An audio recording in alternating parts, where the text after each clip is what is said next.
विधानसभा निवडणुकीच्या निकालानंतर राष्ट्रवादीच्या कार्यकर्त्यांनी मोठा जल्लोष साजरा केलाय। राष्ट्रवादी प्रदेश कार्यालयाबाहेर कार्यकर्त्यांनी एकत्र जमून जल्लोष केल्याचं पाहायला मिळालंय। यावेळी राष्ट्रवादीच्या नेत्या रुपाली चाकणकर यांच्याशी बातचीत केली आमच्या प्रतिनिधी मीनाक्षी म्हात्रे।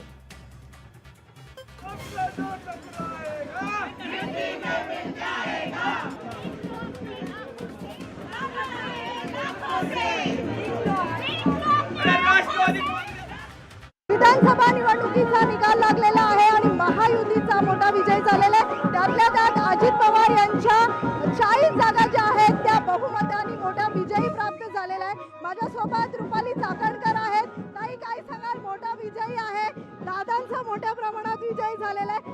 20 देखील जागा येणार नसल्याची चर्चा होती, विरोधकांनी टीका केल्या। कसा आहे आजचा दिवस, काय सांगाल?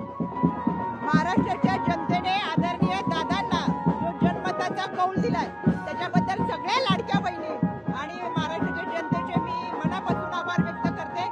गेली 2-2.5 वर्ष महायुती सरकारने ज्या योजना आणल्या आणि तळागाळापर्यंत पोहोचवल्या, या लाडक्या बहिणींनी त्यांना सगळ्यांना मनापासून साथ दिली आणि लोकसभेमध्ये फेक नेरेटिव्ह होते, त्यानुसार सिंपती होती आणि म्हणून मतदान झालं।